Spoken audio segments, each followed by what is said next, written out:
Allez, bonjour à tous. Voilà, dans cette nouvelle capsule, nous allons nous appesantir sur la situation des SIFCA.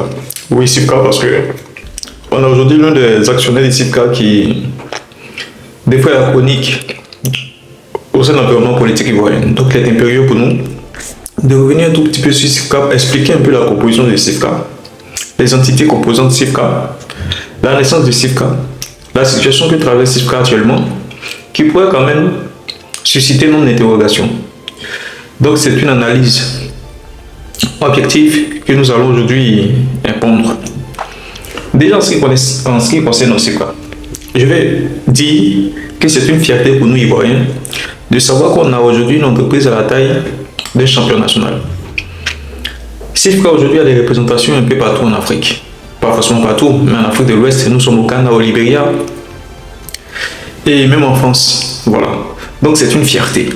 Depuis longtemps, je réfléchissais, mais quelles sont les politiques mises en place en Côte d'Ivoire pour promouvoir quand même les startups?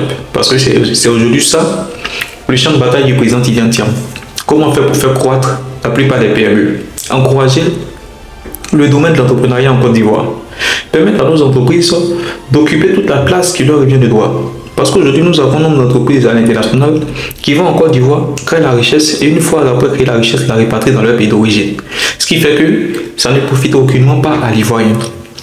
Quand on nous dit que la Côte d'Ivoire est en perpétuelle croissance au niveau de son PIB, mais c'est un PIB qui n'impacte pas la vie sociale des Ivoiriens, puisque les entreprises qui créent cette richesse-là ne sont pas les entreprises ivoiriennes.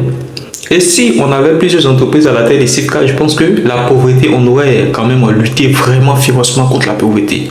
Parce que ce sont ces entreprises des Ivoiriens là, qui allaient créer les richesses et les richesses allaient impacter le social des Ivoiriens. Donc aujourd'hui, voilà un exemple palpable comme SIFCA qui fait aujourd'hui la fierté de la Côte d'Ivoire. Et voilà pourquoi, depuis longtemps, je mettais des réserves par rapport au ministre Jean-Louis Bion. J'appelais à la résolution de cette crise en interne par voie diplomatique, de telle sorte que Jean-Louis Bion et Tidjane Thiam fassent comme un binôme pour la conquête du pouvoir d'État. Et une fois le pouvoir d'État, mais il va sentir que le secteur de l'entrepreneuriat en Côte d'Ivoire va connaître vraiment une croissance pas possible. Et l'entreprise SIFCA aujourd'hui qui traverse des difficultés, parce que nous allons y revenir, qui traverse des difficultés, sortira de ces difficultés-là. Bon, ça c'est en parenthèse. Revenons à la situation des SIFCA. SIFCA est né en 1964 par Pierre Billon. Oui, Pierre Billon qui était un compagnon, on va dire, qui était aux côtés du président Feu Houphouët-Boigny, avec lequel il a marché, avec lequel quand même il a, d'après nombre de témoignages, en tout cas c'était l'un des compagnons du président Houphouët-Boigny. Donc, Pierre Billon crée donc SIFCA. SIFCA qui est donc le jumelage de la société immobilière et de la société financière. Donc, c'est ce jumelage-là qui donne SIFCA. Mais au fil du temps, le groupe va donc s'élargir, s'étendre à diverses origines parce que pour la plupart des champions nationaux, ce sont des actionnaires, ce sont des entreprises qui rejoignent d'autres entreprises pour former un groupe. Donc SIFCA va devenir un groupe. Au départ, c'était le jumelage de deux entreprises, mais là, on va l'étendre maintenant à plusieurs entreprises. Donc à partir de 2007, nous aurons d'abord à partir de 2000, je pense des années 98-2000, il y a Yves Lamblin qui va aussi apporter sa pierre à l'édifice à travers Imorive. Imorive qui vient en appui donc des deux sociétés existantes, société immobilière et société financière, dans le groupe SIFCA. Donc ça devient un groupe dont il va falloir maintenant dissocier les différentes entités. Donc SIFCA n'appartient plus à Pierre Billon seul, mais ça appartient maintenant aux deux, Imorive et les différentes sociétés immobilières et financières de Pierre Billon. Mais à partir de 2000, quand Pierre Billon décède, il laisse donc l'entreprise entre les mains de Yves Lamblin. Yves Lamblin maintenant qui prend donc l'entreprise et qui pilote l'ensemble des activités, l'ensemble des stratégies de redéploiement de SIFCA. Et parmi ces stratégies qu'il va mettre en place, il va réorienter la politique, on va dire, de diversification des SIFCA. Oui, parce que SIFCA touchait quand même pas mal de pôles. C'était orienté sur la voie donc, de l'exploitation du café cacao. Mais quand Yves Lamblin prend donc en main la gestion des SIFCA, il décide de lâcher ce pôle-là qui est purement rivalisé, qui est un pôle vraiment complexe avec l'arrivée de Kagil. Donc, il délaisse donc l'activité du cacao à Kagil et il se recentre sur ses activités phares, c'est-à-dire l'agro-industrie, l'huile de palme, l'EVA, le sucre. Voilà les différentes activités sur lesquelles se focalise donc Yves Lamblin. Et il va sans dire que Sifka va connaître quand même une expansion pas possible, une croissance au niveau de son chiffre d'affaires. Malheureusement, non, pas malheureusement, en 2007, vu donc l'expansion, on va dire l'éclosion donc de Sifka, qui va même avoir une augmentation au niveau donc de la bourse, qui va croître en termes de bourse. Et donc, il y a deux autres entreprises qui vont rejoindre Sifka. Mais ces deux autres entreprises sont représentées par l'entité Novo. Ce sont des entreprises singapouriennes. Vous avez Olam et Wilmar. Tout le monde sait, Olam, c'est une diversification d'activités. Ils sont même dans l'exploitation des terminaux à conteneurs, tout ça.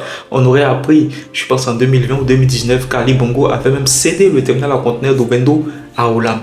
Donc ces deux-là vont se rejoindre dans une entité qu'on appelle Novo et vont venir en appui des deux autres entités, c'est-à-dire l'entité de la société immobilière et financière qui s'est retrouvée dans une entité qu'on appelait donc Parmo Investissement, l'entité de Yves Lamblin qui est Imorive SA, et on aura maintenant Novo. Donc ça fait trois entités qui composent Sifka. Voilà, trois entités qui composent Sifka. Donc ce sont ces trois entités-là qui vont mettre ensemble une stratégie pour le redéploiement maintenant à l'international de Sifka. On annonçait Sifka au Nigeria, au Cameroun, un peu partout. Mais ce sont des projets qui sont restés en sourdine. En 2011, Yves Lamblin décède dans des circonstances vraiment troubles. Et jusque-là, ça pousse encore notre esprit critique parce que dans cette même année 2011 là, on a aussi l'élimination tragique, douloureuse de Désiré Tako. Donc c'est deux associés, deux hommes forts dans l'environnement économique ivoirien qui disparaissent dans des conditions vraiment troubles. On ne sait pourquoi est-ce qu'ils ont été éliminés, on ne sait pourquoi est-ce qu'ils ont été enlevés. Donc là, jusque-là, pour certaines analyses, on continue toujours d'émettre des analyses. Mais Yves Lamblin est enlevé donc au niveau de Novotel. Il est envoyé dans une zone non connue et c'est là-bas qu'il est éliminé. Mais Yves Lamblin, entre-temps, avait un fils adoptif en Côte d'Ivoire en la personne de Alassane Doubia. Donc la part de ses actions au sein de Sifka revient systématiquement à Alassane Doubia et la part de Imorive SA au sein du groupe Sifka c'est de 21%. Par investissement, c'est 44,2%. Novo, c'est 27% et les divers autres, c'est je pense 7%. Les autres associés, c'est 7%. Donc, pris individuellement, je dis bien pris individuellement, nous avons 44,2% qui sont repartis à part égale entre les trois frères Bion et la veuve, parce qu'il y a une veuve, c'est-à-dire la femme de Pierre Bion.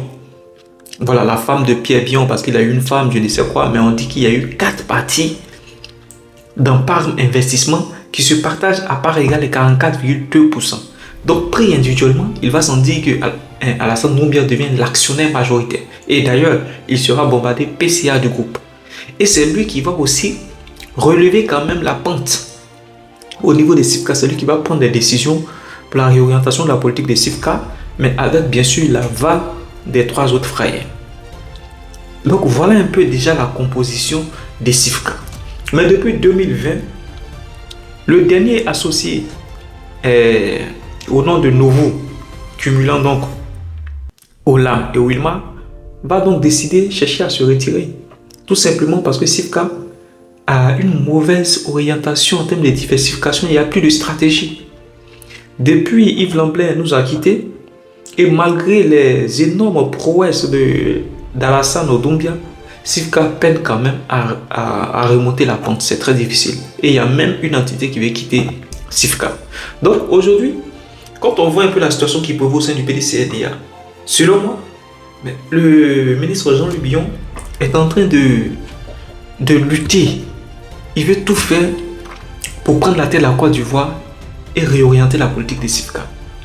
C'est mon analyse personnelle à moi. Voilà pourquoi je dis que le ministre Jean-Luc Bion est dans une lutte personnelle, est dans une lutte d'intérêt personnel.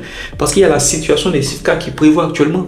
Donc il faut sauver le soldat CIFCA. Mais est-ce que c'est la meilleure disposition à prendre? C'est la question qu'on se pose. Le ministre Jean-Luc Bion pourrait se mettre aux côtés de son frère Tidiane Thiam et tous les deux lutter pour la conquête du pouvoir. Et une fois pouvoir pris, mais c'est fini. C'est-à-dire la solution est toute trouvée maintenant pour CIFCA. Nous avons vu l'exemple de Donald Trump et Elon Musk. Elon Musk, il a pas mal de projets en termes de projets spatiaux aux États-Unis. Et il est en termes d'innovation, mais il est très poussé.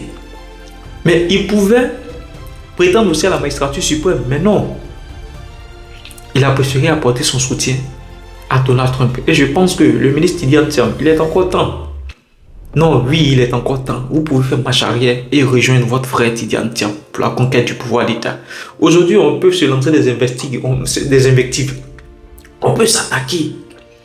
Parce que déjà, les propos que vous avez tenus et depuis vos sorties médiatiques, ce ne sont que des discrédits à l'endroit du président Tidiane Thiam. Donc la réplique, elle est normale. Mais je dis encore une fois, c'est mon message. Le ministre Tidiane Thiam, vous pouvez encore faire marche arrière et rejoindre le combat du PDCI qui est la conquête du pouvoir en 2025. C'est ça l'intérêt national. Et c'est ce qui doit primer au-dessus de tout autre intérêt personnel. C'était ça mon message. Et merci. J'espère que vous avez bien compris un peu les différentes entités au sein des CIFCA, les prises de décision au sein des CIFCA et la situation aujourd'hui que traverse au CIFCA. Je vous remercie.